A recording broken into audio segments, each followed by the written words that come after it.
Okay. I saw somebody out there. Oh, there's a red big thing out there. Okay.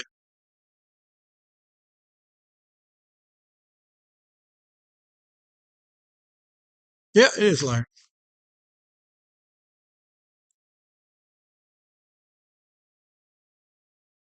You're good for time. We've been yakking away, and then saw the time, decided to go ahead and start the streaming. So I just started it. How you doing this morning? Well, I just about start back home. And I thought, well, I better go get to class. Yeah, well, glad you did. Yeah, well, good deal. Oh, Larry. We we're going to talk about Joab today. Let's see, where's it at on this? Uh, the number 3. Uh,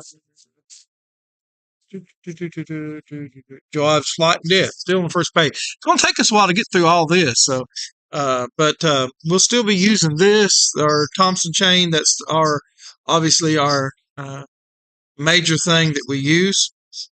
Um, apologize about that. Well, I mean, it's kind of historical. It was, you know, one thing about the inauguration.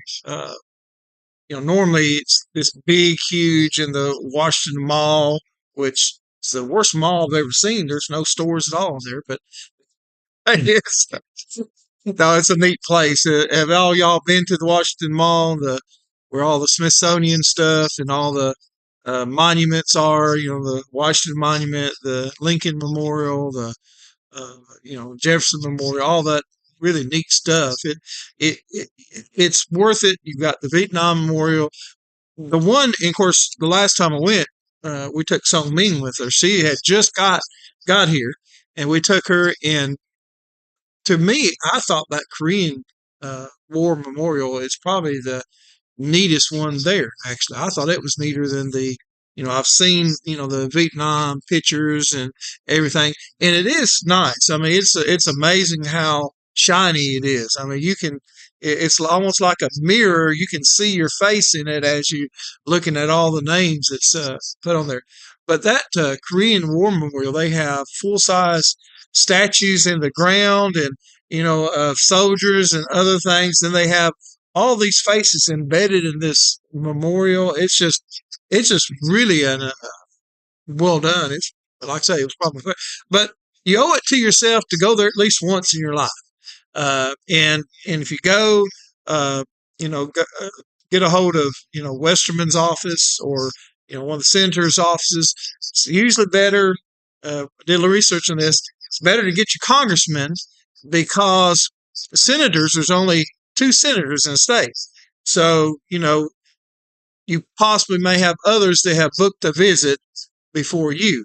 Whereas congressmen, they serve a much smaller public. So if someone's going to Washington, D.C., you probably know who they are. So anyway, it's easier to get a date, and somebody with the staff of Westerman will actually meet you at his office, and they'll talk to you about the things that the congressman's doing.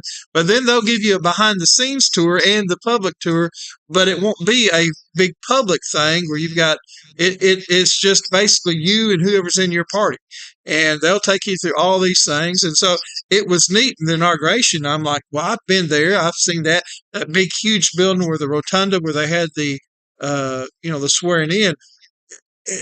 Pictures and videos don't do it justice. The room is good size, but it only had a capacity of about 600. But it is so tall. I think it's like 600 feet to the top of the dome in there.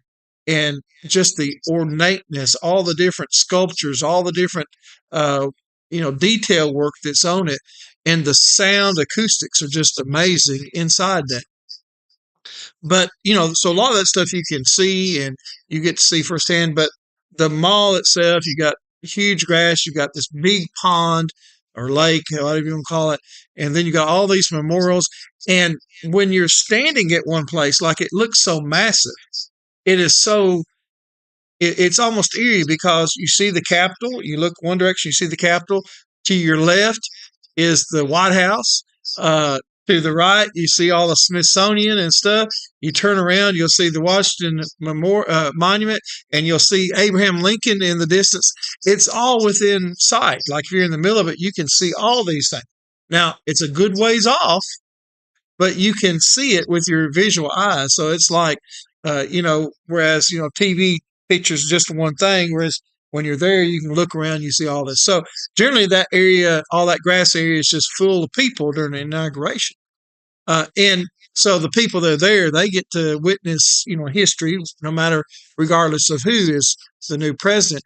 But the fact it was in the Capitol Rotunda area, it made it more intimate, made it better for TV, I thought. So you kind of got to see it was a lot more intimate in the setting. So it was kind of neat. It had only been done one other time like that. Reagan, his second term, he did that. But you do owe it. I think, especially all of us.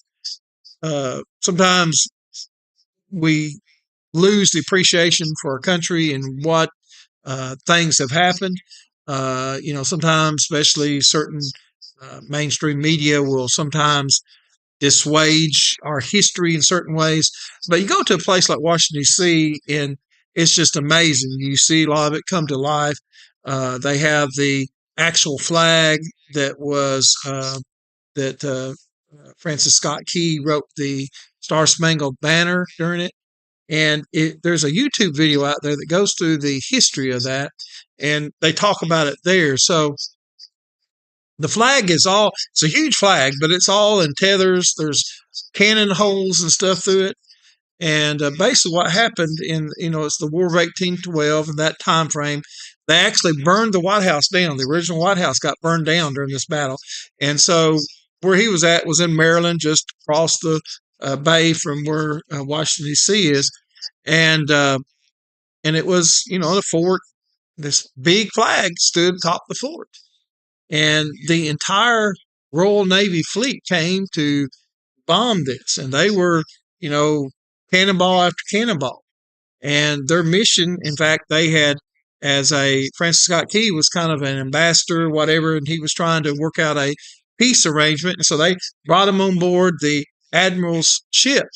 And so he's on the ship while they're doing this. And he overheard them doing the, our mission is to take that flag down. That was what they was trying to do. So they were shooting at it. And all through the night, they shot at it and everything. And they was like, how is it still standing? We know we've hit it, and everything.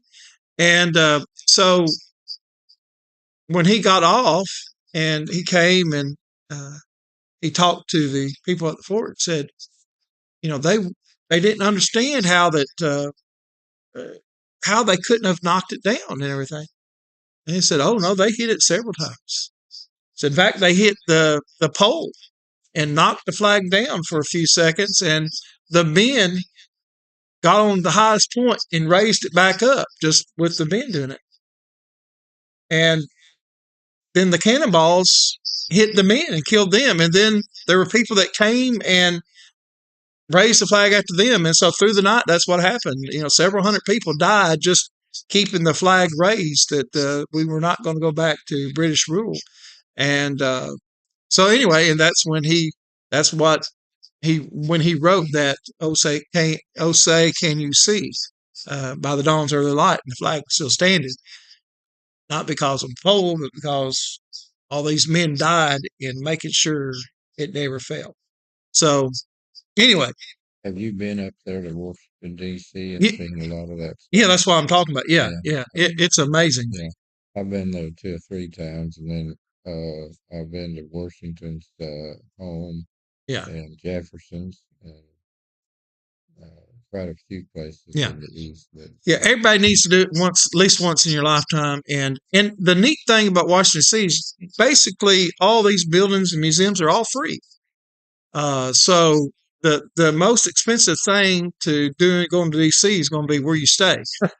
But we were fortunate. We found a reasonably good deal for a hotel that was within a block of the subway system, and their subway system is really nice. It's cheap. And so if if you got a hotel close to the subway system, you don't have to worry about parking. You don't have to worry about anything. Uh, you might need a little help in figuring out which train goes where, but you do that. But everything's free. Even the zoo is free. The National Zoo is free. And so it's history. Now, it, I hate the way some people have gotten so polarized in political this way, political that way. And we all going to have our own thoughts on some things. But I hate that we can't appreciate the history, what this nation does indeed stand for, and how all this has been paid for, and that's why all these memorials to Vietnam, World War II, Korea, and these other wars are there, because it didn't come free. All this freedom, the fact that we can talk about that we don't like this politician, we don't like this or whatever, it it it was paid for by these men that sacrificed their lives or were willing to if they didn't. And so it was neat to see it, but I thought it was more TV friendly. The fact that it was more intimate, and like I say, I mean, it's so neat where they had the dinner.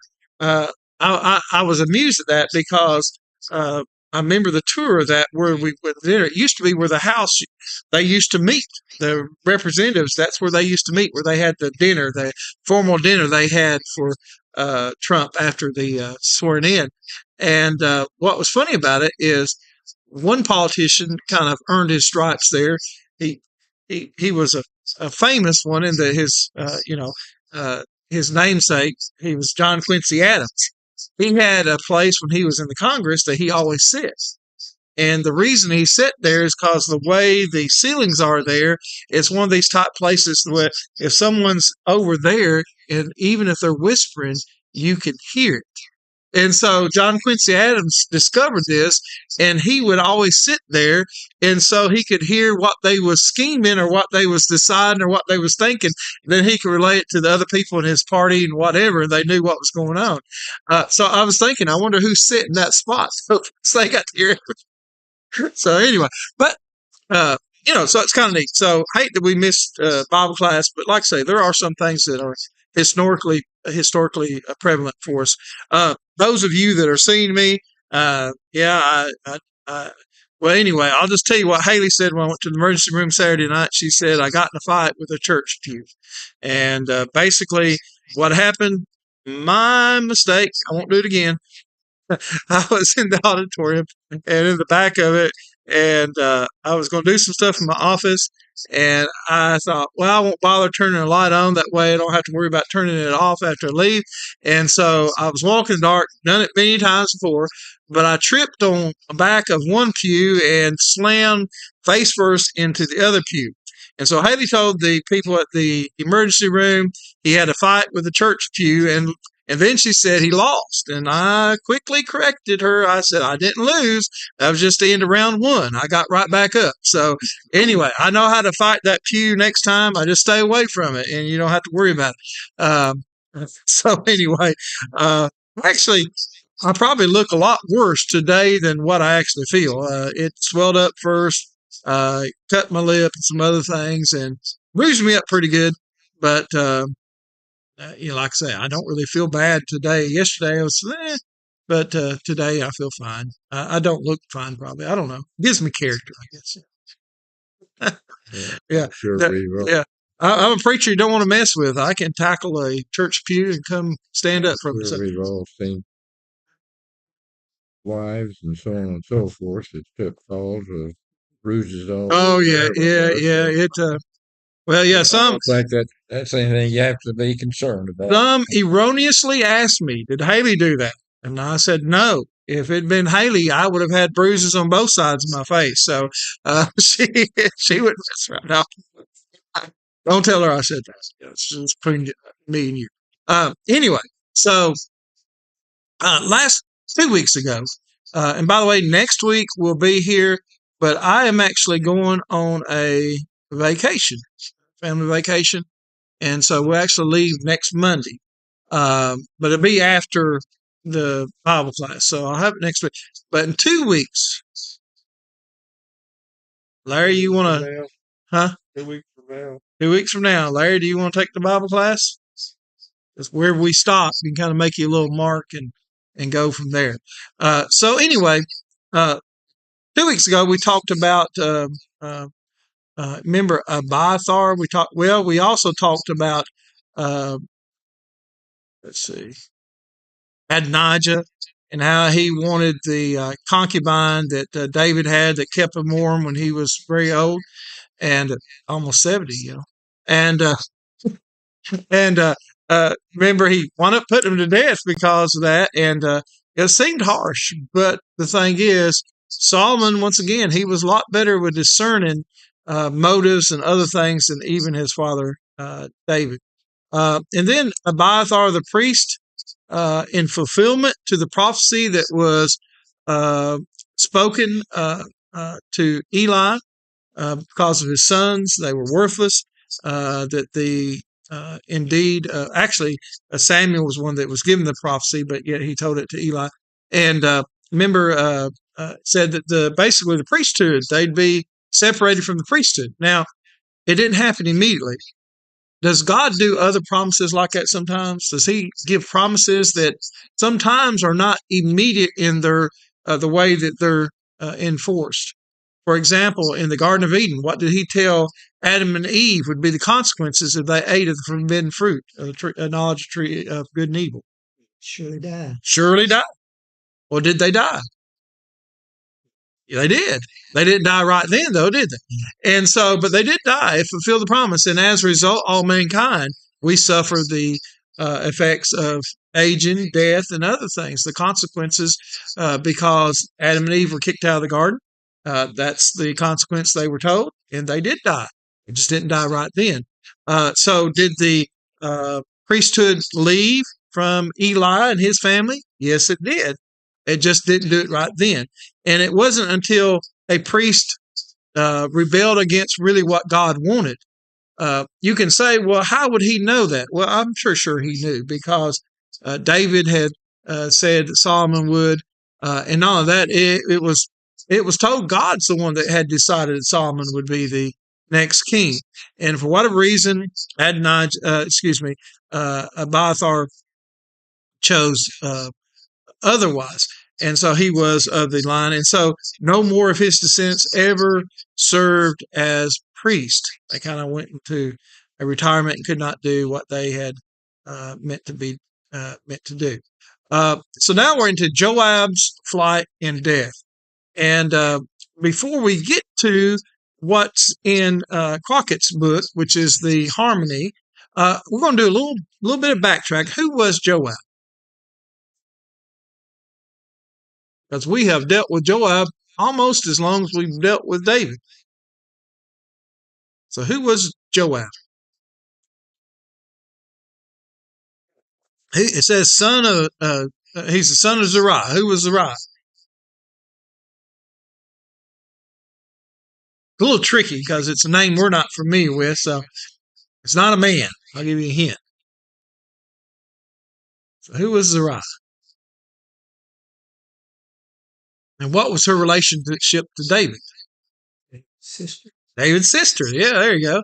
So Zeruiah was David's sister. Also a daughter of Jesse. Jesse was her father, just the same as he was of David. And so Zeruiah, so if Joab was a son of Zeruiah, what was Joab to David? No.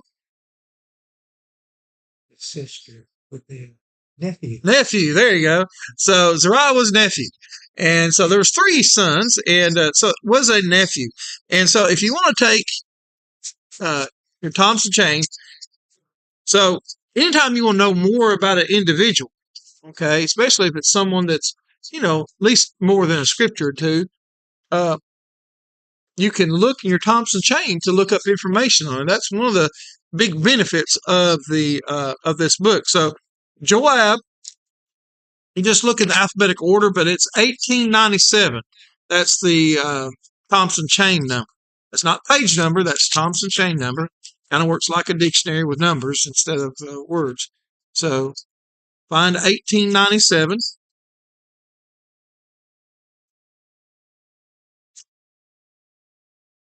Where's your Bible today? In the truck. In your truck. Uh-huh. Well. Okay. So 1897. I didn't know there was a good story or not.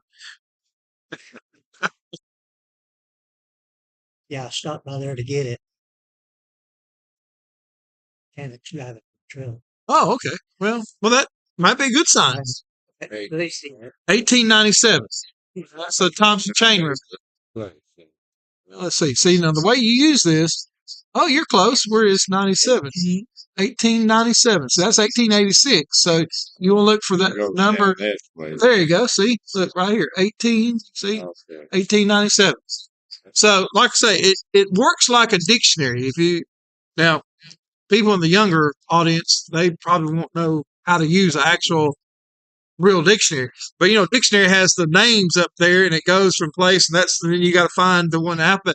Well, Thompson Chain works much like a dictionary, except it's numbers instead of words. So you've got to find like my page opening. Like I say, Dale, yours is slightly different, but 1886 to 1905 is this page, and 1906 to 1928.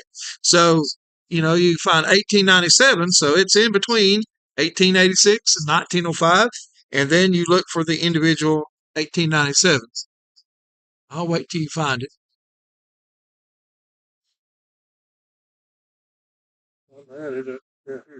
Okay, so you found it. Okay, so but that's how it's used, and that's neat. Nice thing, I use a software like I like it because it's cheaper than Logos, and you can get just about the same thing. But Thompson Chain, the skeletal of it, I have on this, and so I can upload. So it says in that 1897, son of Zariah, commander of David's army. What would we call that today? General, yeah, and the lead general, the head general, whatever. 4-star. 4-star, yeah, and if it's during time of military conflict, it's a 5-star.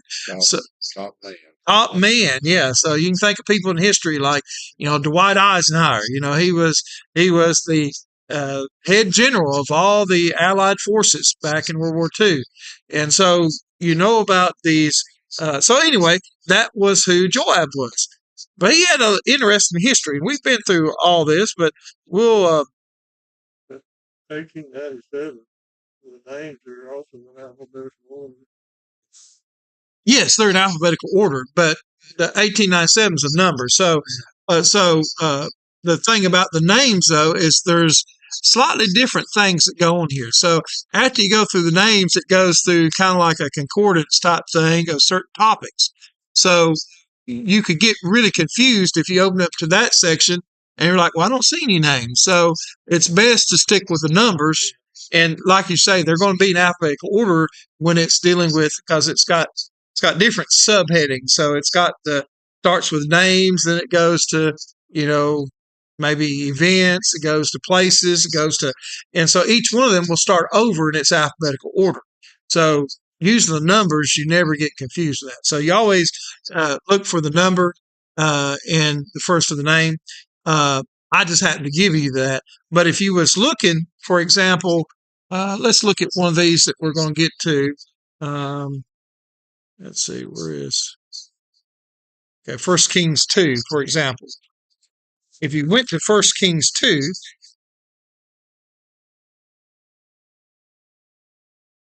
First Kings. we're going to be back there in a second. Then I was thinking of something else, so I missed. Okay, so if you look at verse 29, Joab is to the right of it. And what chapter was it? 1 Kings 2. And you will see, it will say 1897 Joab, and it gives some more verses. But that 1897, you can, when you go with it in your, the back, the concordance part, it gives you all the verses associated that are pertinent. Anytime they put a little Joab on the side margin like that, all those verses are in a somewhat, they're all there. And so you can so if you're doing a more detailed study of an individual, that's what I'd recommend. Not just there. You can say, okay, well, 1897 is Joab.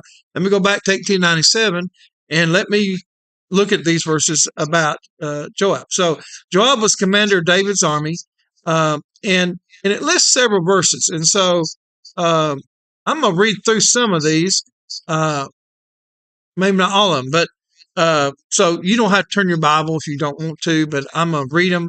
So the first one lists is 2 Samuel 2, and it lists 18. Now, sometimes it's just that specific verse where the name is, where they've got it on the side. But a lot of times you have more, when you go there, you're going to see there's more context sometimes. So in this case, I'm going to read from 2 Samuel 2, verses 18 through 23, because it gives an account we're familiar with that we went through. So, and the three sons of Zeruiah, once again, David's sister, were there: Joab, Abishai, and Asahel. Now, or Asahel. Now, Asahel was as swift as foot as a wild gazelle. Now, in context, what's going on here is this is after Saul has died. And for a time, David was only king over one tribe, that is Judah. And the rest went to one of Saul's sons. And as a result, they were a little bit in a civil war. And so they came to this battle, and it was kind of a different type of battle. So in other words, you didn't fight whole armies unless you really had to. So they did a 10-on-10 type battle. Remember that?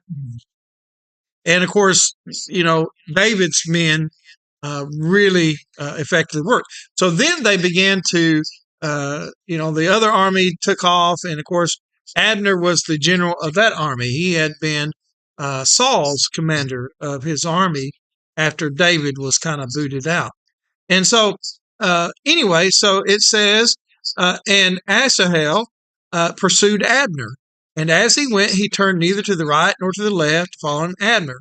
Then Abner looked behind him and said, "Is it you, Asahel?" And he answered, "It is I." Abner said to him, "Turn aside to your right hand or to your left, and seize one of the young men and take his spoils." But Asahel would not turn aside from following him. And Abner said again to Asahel, "Turn aside from following me. Why should I strike you to the ground? How then could I lift up my face to your brother Joab?" Now, we're not told the relationship between Joab, Abishai, and Asahel, but my guess is that's probably the age of the order of their ages. Joab was obviously the eldest.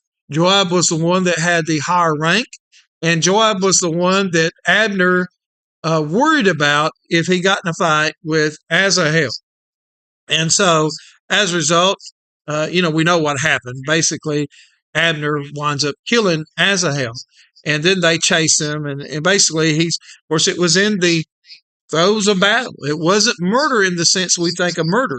They were in a civil war, and it was a consequence of battle. Asahel wouldn't refrain from pursuing him, and so when it got to battle, Abner was the better fighter, more skilled.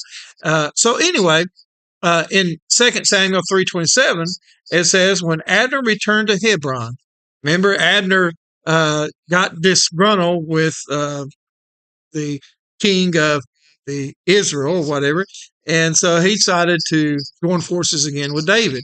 And David accepted him, welcomed him back, and but Joab still had a grudge. And so in 2 Samuel 3:27, it says, when Abner returned to Hebron, Joab took him aside in the midst of the gate to speak with him privately, and there he struck him in the stomach so that he died for the blood of Asahel, his brother. Now, this was not in the throes of battle. This is after Abner had already pled for acceptance and forgiveness of David, and David welcomed him in. And so as a result, this was nothing but cold-blooded murder. In 2 Samuel 14:2, and Joab sent to Tekoa and brought from there a wise woman and said to her, pretend to be a mourner and put on mourning garments. Do not anoint yourself with oil, but behave like a woman who has been mourning many days for the dead. Now, this was a scheme by Joab, in this case, to talk David into accepting Absalom back. It could be why Joab also felt responsible for Absalom when he turned into a traitor. But indeed, it just shows a little bit of his character that he would hire a woman to deceive the king so that they could try to convince him to let Absalom back. In 2 Samuel 18:14 through 15, um, uh, this deals with Absalom. Remember what had David said about Absalom if they came across him in the battle, as they had inside information and were going to most likely be victorious, and they were. But what did David say about Absalom? Don't harm him. So in 2 Samuel 18:14-15, Joab said, I will not waste time like this with you. And he took 3 javelins in his hand and thrust them to the heart of Absalom while he was still alive in the oak. Remember, his hair got caught in the oak. And 10 young men, Joab's armor bearers, surrounded Absalom and struck him and killed him. So once again, he went against the king's orders, the king's wishes. He may have been right. I mean, Joab was a very effective leader, and he may have been, as a general, he may have been right that that's what really needed to happen to Absalom, but that wasn't his call to make. Once again, this is going against the king's orders, and he just basically cold-blooded murder because he was captured. 2 Samuel 29-10. Now, we talked about this was a mistake on David's part. In some way, David may bear some of the responsibility for this because he appoints Amasa, who Amasa was the commander of the army for Absalom. Did a lousy job. Had a lot more men. Actually, even had the security of the city of Jerusalem, and they went out. But anyway, Amasa didn't do a very good job. By the way, Amasa also was he was also closely related to David. I think he was maybe a grandnephew or something like that. But anyway, closely related to David as well. And so David decided he was going to make Amasa his new commander of army, a guy that had went against him as a traitor, and so it made no sense. And needless to say, it didn't sit well with Joab.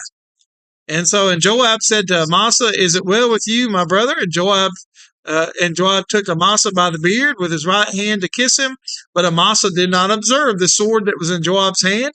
So Joab struck him with it in the stomach and spilled his entrails on the ground without striking a second blow, and he died.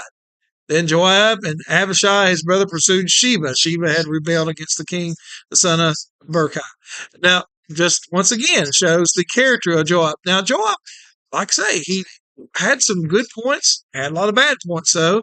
2 Samuel 24:3 has to do with the census that David decides on. And Joab was the one that tried to talk David out of doing it. And once again, Joab even rebelled, didn't count certain people because he was thought that it was so wrong to do this. But yet, once again, that wasn't his call to say yes or no.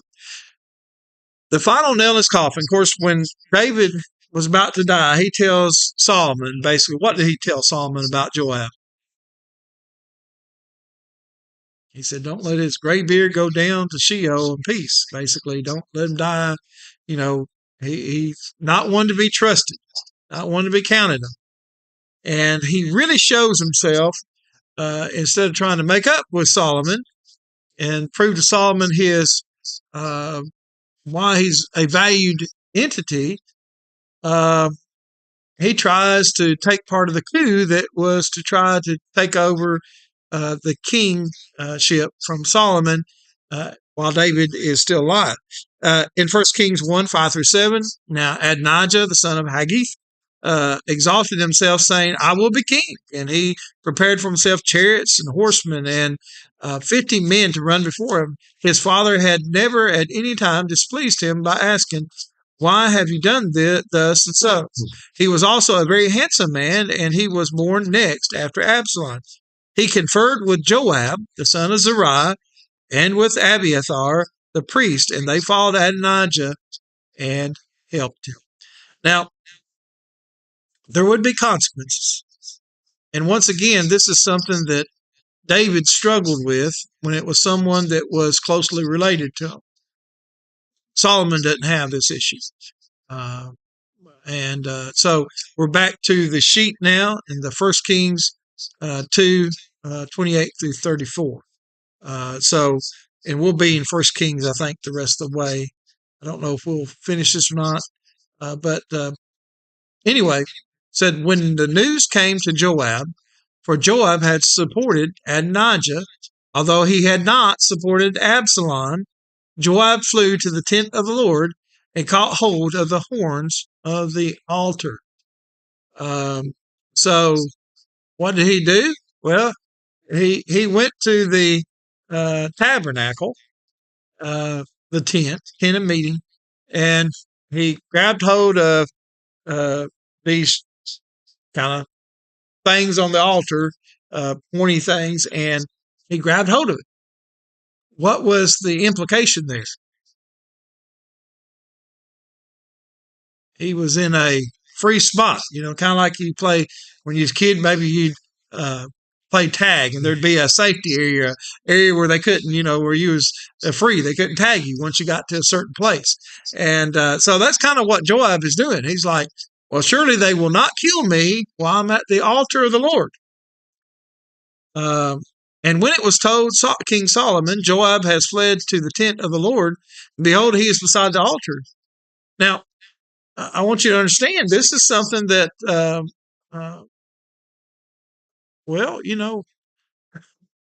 I think David would not have done anything if that had been the case. But this isn't David anymore. Solomon sent Benaiah, the son of Jehoiada, saying, go strike him down.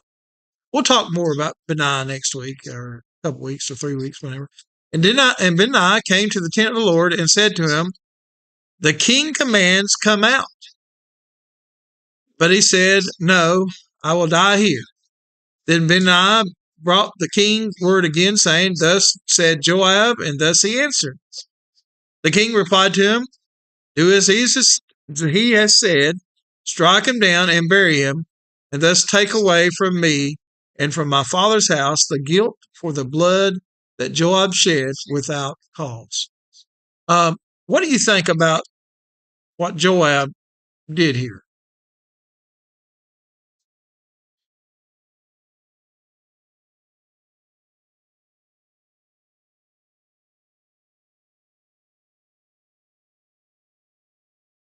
And we need to understand, we can't judge people's hearts. We don't know unless it says. But my guess is Joab felt better at the mercy of God than at the mercy of Saul. So being placed by the altar, my guess he made his pleas before God. Whether he was genuine, whether he meant it, only God knows. But that's my guess what he did. He was going to lean on that God's mercy was greater than Solomon's mercy at this point. And he was obviously right, because Solomon was going to kill him regardless of where he's at. So, in one sense, he made that decision probably better. But Solomon goes on in verse 32, the Lord will bring back his bloody deeds on his own head.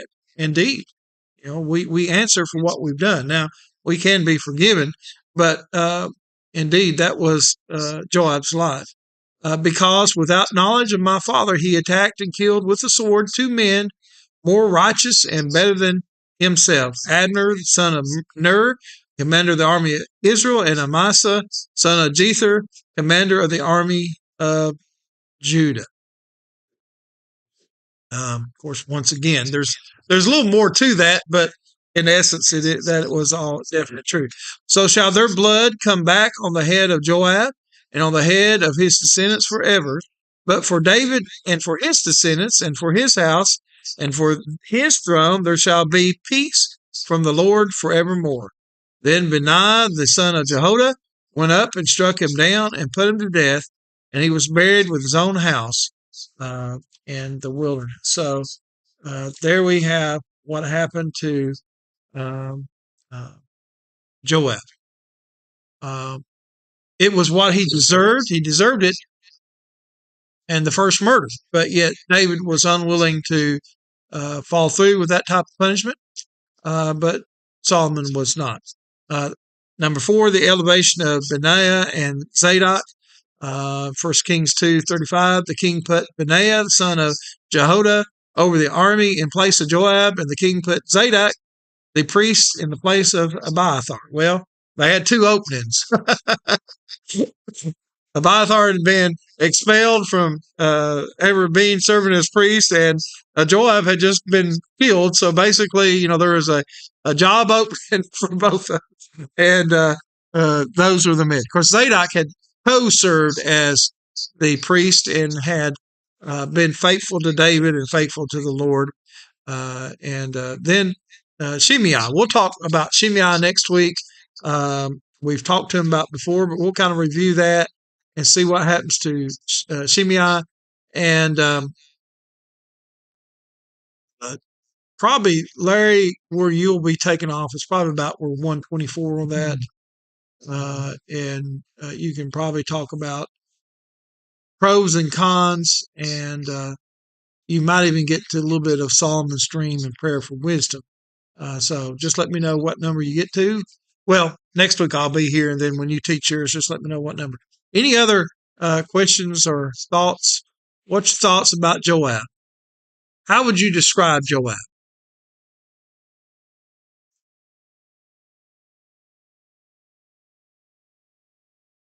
I'm like he didn't have much in the heart for the lives of people.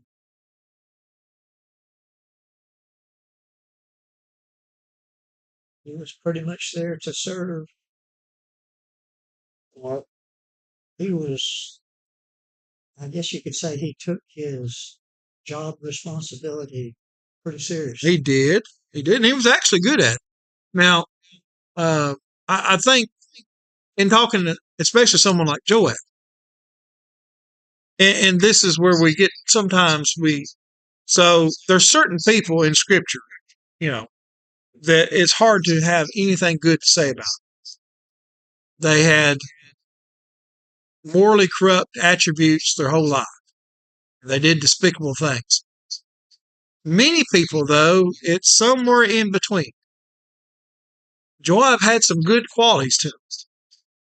Joab was right that only the Lord should care about. The Lord, it didn't matter if they had 10 men. If the Lord, that's what the Lord wanted, the Lord would make you victorious. So he was a man of faith to some degree. But he had flaws. And I think vengeance is something I would dare say today, a modern therapist say, I think Joab has anger issues. But so he would let his emotions sometimes get the best of him. And I do think, in a way, he was trying to look after David for a lot of it, except for the end. I think his biggest mistake. So what he did with Abner and what he did with Amasa. Abner was personal because Abner killed his brother. Yes, it was in war, but still, under even the law of Moses, there was a lot of things that was allowed and not allowed there. But Amasa, I think he knew that Amasa was not a very good general. I don't think he trusted Amasa because Amasa had left him David for Absalom, who's to say he wouldn't leave him again. And so he justified doing something wrong. Now, how many people today do that? I remember a big issue when I lived in the state of Tennessee. So Tennessee, it's in their state constitution that gambling is illegal. And it is treated such so that in the 80s, especially a lot of the Roman Catholic charities and some other things, they're big into bingo. Maybe you didn't know that, but they are. And so they'd have all these bingo things everywhere throughout, say, Tennessee.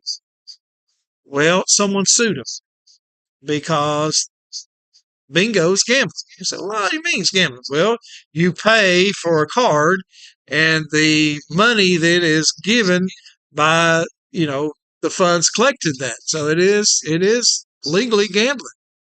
When you go to these type places, and you're like, wow, they pay 50 cents a card. Well, it's still, not the amount, that constitutes gambling. It's the premise of it. So as a result, it was gambling because it's a luck of the draw, the card you get, and the numbers they do. It's just pure gambling.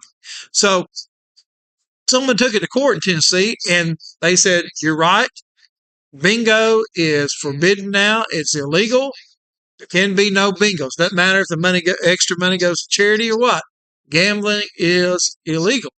So then Kentucky had these huge, massive bingo halls built because people from Nashville could be bussed up there. These older ladies bust up there to do their bingo addiction, but it was illegal. So when the lottery, I think very few states. I think Alabama is one of the last ones that's held out. Very few states don't have lottery anymore. Lottery's gambling. So they had to pass a amendment to the Constitution in Tennessee that authorized just the lottery, not other types of gambling, in Tennessee. And the way it was billed was the money goes to the schools. And so I remember I was a little dismayed because most churches said not a word about the lottery issue. I even heard some members of the church say, well, at least it's going for a good cause. How is that any different than what Joab did a lot of times? Was it all going to a good cause or just part of it? It doesn't matter. It doesn't matter. Even if it were all going to a good cause. It's still gambling. It's still a moral vice. It's still wrong. It's still sinful behavior. Yes. They still do that here in Arkansas. Play bingo. Another game, I can't remember what it was. Well, I'm sure Arkansas doesn't have the same state constitution Tennessee had. Tennessee, it was against their state constitution. Still have lottery They, here in Arkansas, don't they? yeah, they do. Yeah. Well, I'm thinking of the gas station. Yeah. Oh, it's everywhere. It's everywhere. But here's the thing. Gambling's wrong. There is no justification for doing wrong. People said, well, at least it's going to a good cause. Of course, even that is it's a little murky. Let's just say this. So and my guess it's the same way in Arkansas. In fact, I know it is. You know who the highest paid person in the state of Tennessee as far as government employee is? Highest paid employee in most states? Not the governor. Not Dolly Parton. Huh. Not Dolly Parton. Oh, no, the government employee. Yeah. Government employee. The highest paid government employee in any state, just about. I know it is in Tennessee and it is in Arkansas. I checked on that too. You know who it is? It's the person that's over the lottery. Oh yeah. Lottery. They get paid 3 or 4 times what the next highest person a lot of times is. Yeah. Because it's a moneymaker. And so they want to get somebody that can try to maximize the money because it's a losing proposition. Anyone, as I've heard oftentimes, it's a tax on stupid people. And that's what it is because you're not going to win. Because if you do win, you're going to play it again, you're going to keep losing, and then you're going to wind up losing. So it is a tax on stupid people. But the point is, it takes people that, there's people, even this little scratch-off stuff, you're like, that don't cost much. I've seen people get paid, take their whole paycheck, and basically buy all these scratch-off tickets with the hopes they'll strike it rich. And then they don't have anything. And then they have to beg, borrow, and steal to get money for food and other things for the week. You say, well, my buying a little lottery ticket doesn't cause anybody harm. What about that person that has an addiction like that? You're contributing to it. And if you win, guess what you did? You took his money. And so it's really an evil proposition. And the fact of the matter, you can look at every state where they have lotteries now. Tuition prices in colleges have went through the roof at the same time period that lotteries were enacted. Why? Because it overly inflates freshmen who will start off but then never finish, and it costs the schools thousands and thousands of dollars to have to accommodate for these extra sizes of these kids that never stick it out because it's given to them. They probably, really didn't have the desire to go to college, but yet it was no skin off their back. It's free. Let's go. Everybody else is doing it, and I'll have some fun for a year or two. And then they don't have the grades, and they lose it after their first year. The casinos are probably worse than bingo cards. They are in a way, but they're not in a way. The people that are playing those games have no chance of coming out. They don't. But in one sense, I think the lottery stuff is worse because here's the thing: there are a lot of people that would never step foot on a casino. They say, "Oh, that's bad. That's evil." Well, hey, this lottery card, it goes to schools. It helps out the community, and it's only a little bit. And if I don't win, it doesn't matter. But once again, so I think the fact that it is like a Trojan horse where people don't think, well, they sell it at Walmart. It can't be that bad if it's sold at Walmart, or it can't be that bad if it's sold at my gas, whatever. So, but the point is we justify sometimes, and that's what Joab did. He justified these things he did for various reasons. And a lot of people do that. Joab, I don't want you to think of him as an evil character, but neither as a good character. He's like most people. He's somewhere in between. What his status was as he died, only God knows for sure. However, his actions in life deserved the punishment of death. And so that's what happened to him. There'd be repercussions for the actions he did. Even people that repent change their ways at the end of their life. I've known many people that have been baptized when they're well aged. They don't live many years, if just a few months after that time. And I've seen many of them, they were very genuine, and they were so at peace and happy what they'd done finally after all the years. And that's good. A lot of times their lives have had consequences that just can't be undone by obeying the gospel. In other words, their families may have grown apart from the Lord. Their families may have had issues because maybe some of their actions. In other words, they may have been an alcoholic. They may have been into drugs. They may have been into, whatever. And it caused issues that will continue on even after they die. But that doesn't have anything to do with whether or not they're right with the Lord. But sin always has consequences. Some sins have longer term consequences than others. Any thoughts, or are we ready to wrap it up? But a lot of people, even David, what would you say about David? Well, David was a man after God's own heart. He was a great guy. Probably the greatest king of Israel, the way if you were to take a poll. But David wasn't perfect, was he? David sinned, and his sins had consequences. In fact, almost all this mess that Solomon takes care of probably wouldn't have been there if David had not done the things he'd done. Which the good news is, and the reason I'm pointing this out is I think there was a time in the church where a lot of people conveyed this attitude, you almost have to be a perfect person.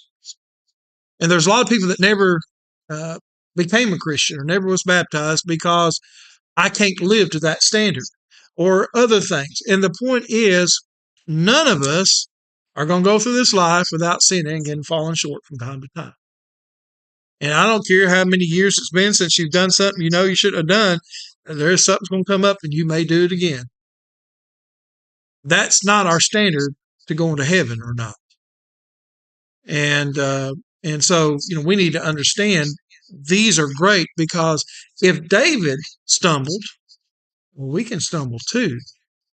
But then we can look at David, how he would always repent and how he would trust in God and come back. And so that's our standard is when we do stumble, we need to make it right as quickly as we can. And we need to be genuine in what we do. And we always need to look for the Lord for that. Okay. I'm going to go ahead and stop the stream and